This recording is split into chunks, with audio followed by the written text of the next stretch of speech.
A $64 candle. That is what it came down to. Not a Netflix documentary, not an Oprah sit-down, not a 416-page memoir with palace secrets on every page. A scented candle, manufactured in Taiwan with a 6-year-old boy's hair color written into the product description. Pre-launch materials from Meghan's As Ever brand described the candle as inspired by Prince Archie of Sussex's birthdate, and noted that the ginger scent element was, in the brand's own words, a subtle nod to his red hair. A palace source told Page Six it was, quote, an outrageous use of their titles. So where does this marriage actually stand right now? And more than that, where do Harry and Meghan go from here? Because the people around this couple are asking that question out loud, and the palace is not sitting still while they figure it out. Let's go back to April 22, 2026. Meghan's As Ever brand drops what it calls a Mother's Day collection, 2 signature candles. Candle 506 is tied to Archie's May 6th birthday. The numbers literally spell the date. Candle 604 is tied to Lilibet's June 4th birthday. Same logic. Both retail at $64 each. The bundle with the chocolate collaboration and custom matchboxes runs $156. Now, here is where it gets interesting. The pre-launch press materials, the ones sent to People magazine and Town & Country before the products went live, described Candle 506 as inspired by Prince Archie of Sussex's birthdate, and Candle 604 as inspired by Princess Lilibet of Sussex's birthdate. Full royal titles in a commercial product description sent to press outlets ahead of launch. The response from the palace and royal commentators was immediate. A palace source told Page Six it was, quote, an outrageous use of their titles, adding that the late Queen Elizabeth II never intended for the Sussex family to profit from their HRH titles. What happened next says a lot about how this operation actually works. By the time the candles went live on the As Ever website on April 22nd, the title language had been quietly removed. The live descriptions no longer said Prince Archie of Sussex, they said inspired by her son Archie's birthdate of May 6th. No prince, no royal title, no public statement acknowledging the change had happened. Just gone, as if the original wording had never existed. That pattern, push the boundary, pull back when pressure hits, and say nothing, is something royal commentators have now documented across multiple As Ever launches. But here is what cuts deeper than the legal or commercial angle. Harry grew up as a commodity. That is not an exaggeration. He has said it himself, in Spare, at the Invictus Games, in interview after interview. From the moment he was born, his red hair, his relationship with his mother, his grief, all of it belonged to the public before it belonged to him. He has described that feeling in precise terms, losing ownership over your own identity before you are old enough to understand what identity means. Archie's hair color, a detail about a child who has not chosen any of this, a child who turned 6 last May, was sitting in a product description on a brand's website next to a price tag. Even if the language was pulled before launch day, it had already been distributed to press. It had already landed. Royal expert Hugo Vickers said in September 2025 that Harry ought to be extremely annoyed about how the children are being used in Meghan's brand content, adding, "What worries me much more, to be quite honest, is what the children themselves are going to think when they get a little bit older and they realize how they've been exploited." So what is actually happening inside the Sussex household? Multiple sources, including royal insiders who spoke to outlets including Heat World UK and The Mark Dolan Show, describe a consistent fault line inside this marriage. The central tension is not about titles or Netflix or the palace. It is about the children and how visible they should be. It has been building for months, and the candle launch put it back at the surface. Harry's position, as reported across multiple outlets, is shaped entirely by his own childhood. He does not want Archie and Lilibet photographed and posted on Instagram. He does not want their birthdays, their physical features, or their names used to sell product. Insiders told Heat World UK, Harry's extreme vigilance stems from his own trauma of overexposure and commodification growing up, and that makes him hypersensitive about repeating any version of that with his own children. The same source added, in his perfect world, they'd be completely shielded from the public until they're old enough to make their own choices. Meghan's commercial model, though, requires the children, or at least their presence nearby. Remove Archie and Lilibet from the as-ever narrative, and what remains is a mass-produced lifestyle brand with no obvious reason for a $64 price point on a Taiwan-manufactured candle. The children, their energy in the videos, their birthdays in the product notes, their titles in the pre-launch copy, are the emotional premium that justifies the price and the brand's entire positioning. Harry understands this dynamic from the inside because he is living exactly the same one.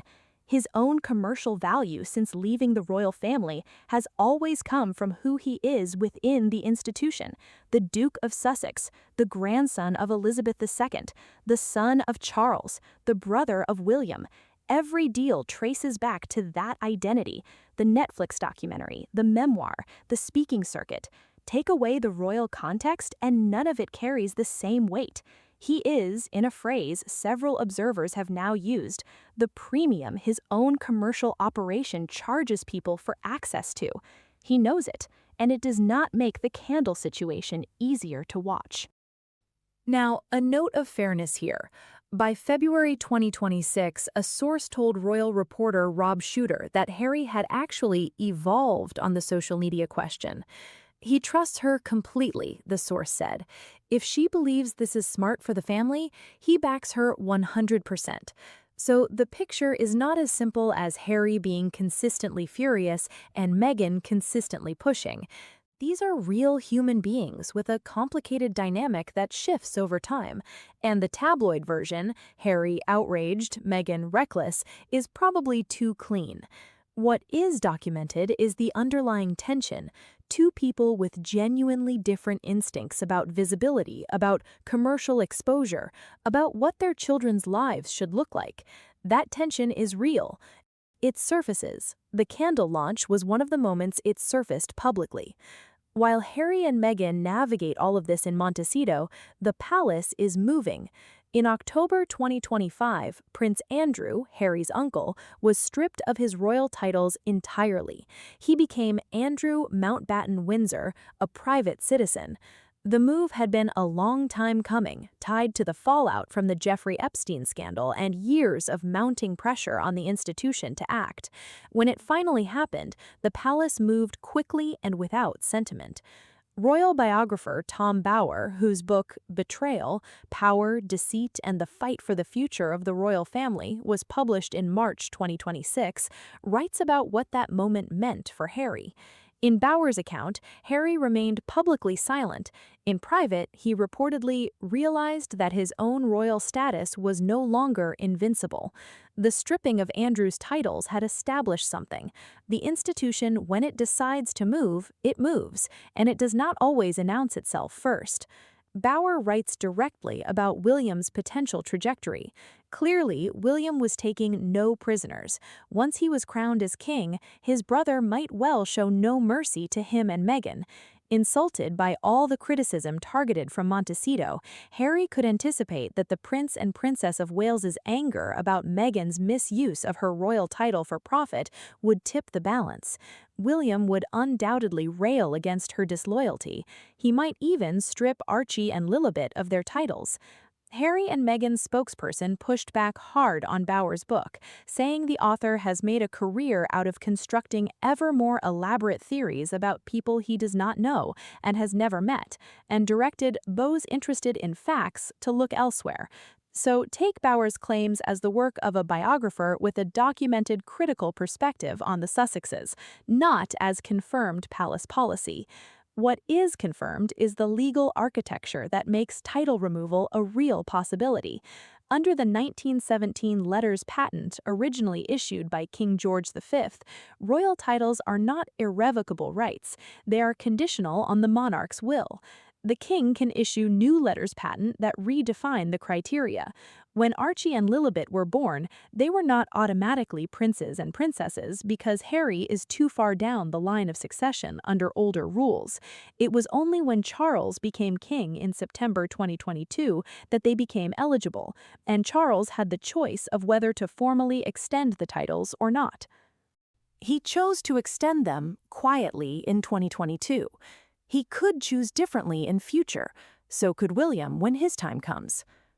What makes the Australian tour significant in this context, the Sussexes conducted a high-profile, multi-city visit to Australia in April 2026, complete with a kind of crowd appearances, hospital visits, and public engagements that look, from a distance, very much like a royal tour, is that it added fresh fuel to the argument that Harry and Meghan are trading on royal identity while operating entirely outside the institution's framework.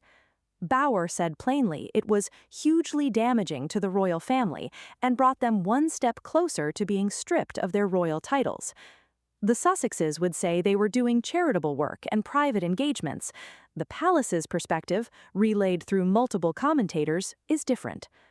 On the security front, Harry lost his Court of Appeal case in May 2025. The three judges upheld the earlier ruling that the government body responsible for royal and public figure security, known as RAVEC, had acted within its authority when downgrading Harry's protection. Harry told the BBC that day he was devastated and said, "I can't see a world in which I would bring my wife and children back to the UK at this point." However, and this matters, in January 2026, RAVEC conducted a fresh review of Harry's risk assessment. Sources in the Home Office, reported by the Royal Observer, suggested the decision was likely to turn in Harry's favor, so calling his security battle definitively over would be inaccurate. It is still moving. This situation did not arrive suddenly. The road back to this moment is 6 years long, and every significant step on it was a choice. January 8, 2020, Sandringham. Harry and Meghan announced their unilateral withdrawal from royal duties. The palace called it the Great Breach internally. The immediate consequence was the loss of taxpayer-funded security. The message from the institution was quiet but clear. Outside the framework means outside the protection. March 7, 2021, the Oprah interview. This is the moment the conflict stopped being an internal family matter and became a global institutional crisis.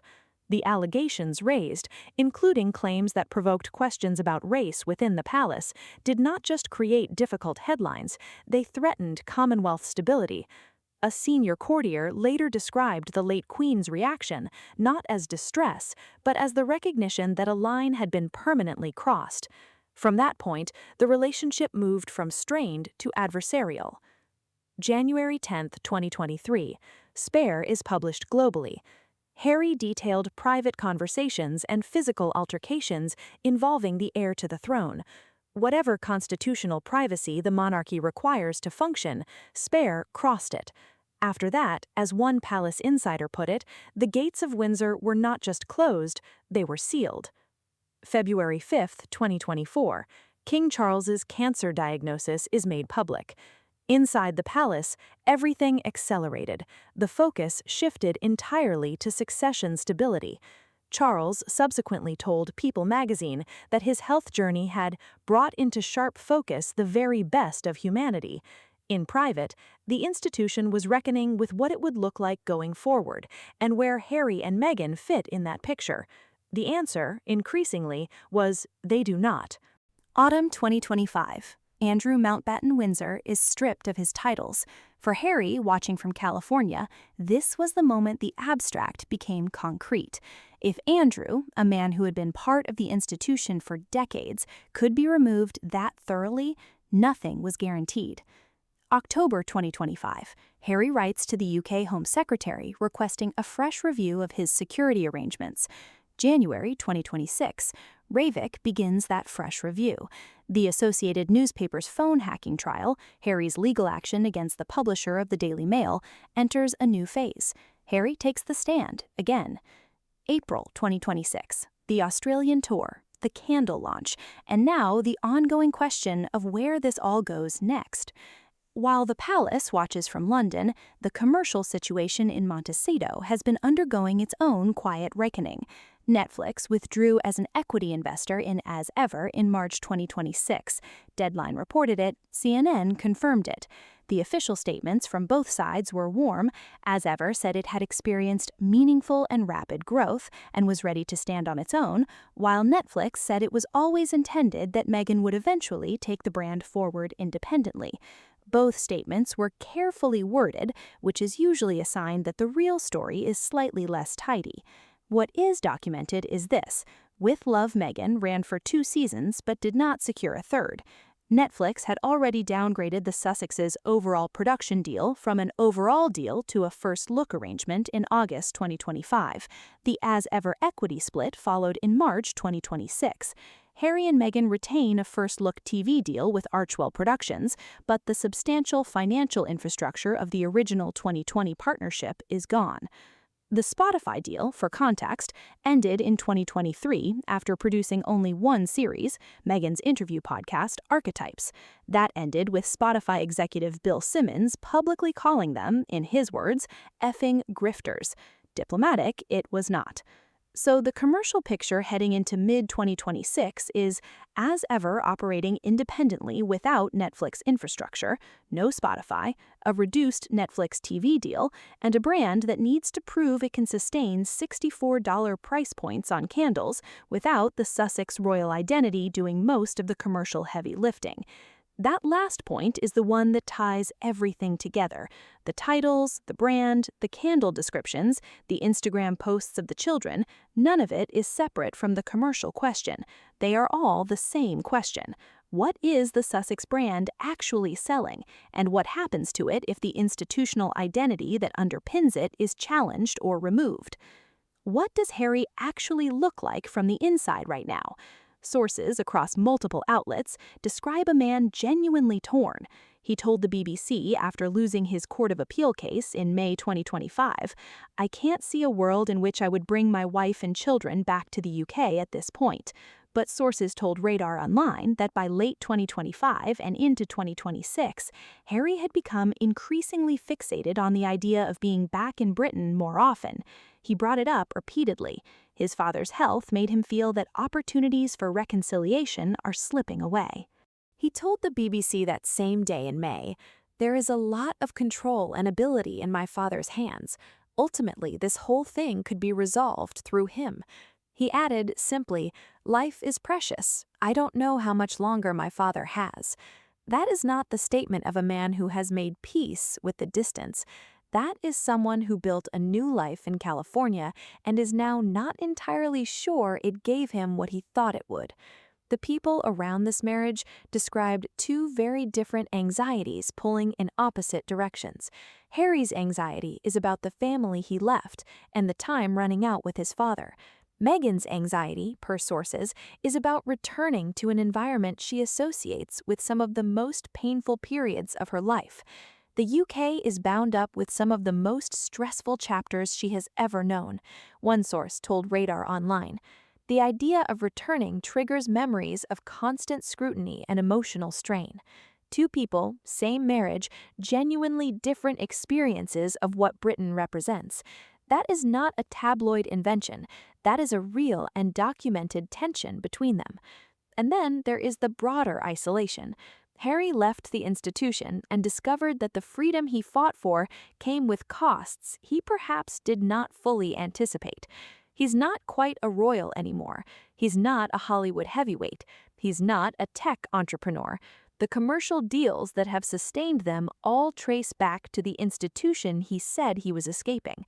Bauer, in his harshest assessment, says, "There is nothing to Meghan other than her royal marriage." Harry could say the same thing about himself, and he probably knows it. 3 possibilities are being discussed by people who watch this closely. The first is gradual commercial erosion. Without Netflix infrastructure, without the Spotify deal, and with royal commentators increasingly documenting the gap between the Sussex brand's positioning and its actual commercial substance, the As Ever brand faces real pressure to prove it can stand alone. The $64 candle manufactured in Taiwan needs to justify its price on its own merits, not on the emotional weight of Archie's birthday. If the commercial operation falters, the dynamic inside the marriage changes too. The second possibility is reconciliation, partial, carefully managed, probably quiet. Harry has been reaching toward it. He has publicly said his father holds the key. There are reports of a September 2024 meeting with Charles at Clarence House. The security review in early 2026 was described as potentially moving in Harry's favor. A more settled security arrangement would remove, as sources put it, the main practical argument against returning, and with it, perhaps, the space for something resembling a relationship again. Not a restoration of royal status, but something. The third possibility, and the one royal biographers like Bauer are now writing openly about, is that the institutional question gets resolved not by Charles, but by William in the next reign. If the titles become a live issue again, if the commercial use of royal identity continues, if the Australian-style tours keep happening, William will eventually have the authority and reportedly the inclination to act decisively, not out of sentiment and not out of personal hatred, but out of the cold institutional logic of protecting the brand. As Bauer writes, once William is king, he might well show no mercy. What none of these paths offers Harry and Meghan is the arrangement they have been trying to hold on to since January 2020, both inside and outside the institution simultaneously, carrying the titles and the access and the credibility while operating on entirely their own commercial terms. The palace was never going to allow that indefinitely. The only real question was always when the pressure would become too great to sustain. It turned out a $64 candle with a child's hair color in the product notes was one of the moments the pressure became visible again. Tom Bauer, who has spent years studying this family, puts it plainly. The Sussexes are in a race against time to solve their predicament. King Charles is not getting younger. William is not getting more patient. The commercial operation that funds the life in Montecito is under more pressure than it has ever been. And Harry, by his own account, is a man who loves his father, misses his home, and does not know how much longer either will be available to him. That is the real story underneath all the candle launches and palace statements and legal filings. Two people who made a choice 6 years ago and are living in real time with everything that choice cost them. Let me know in the comments, do you think there is still a path back for Harry, or has too much been said and done? And subscribe to Amelia Palace Reports so you do not miss the next update. This story moves fast, and we are watching every development as it happens.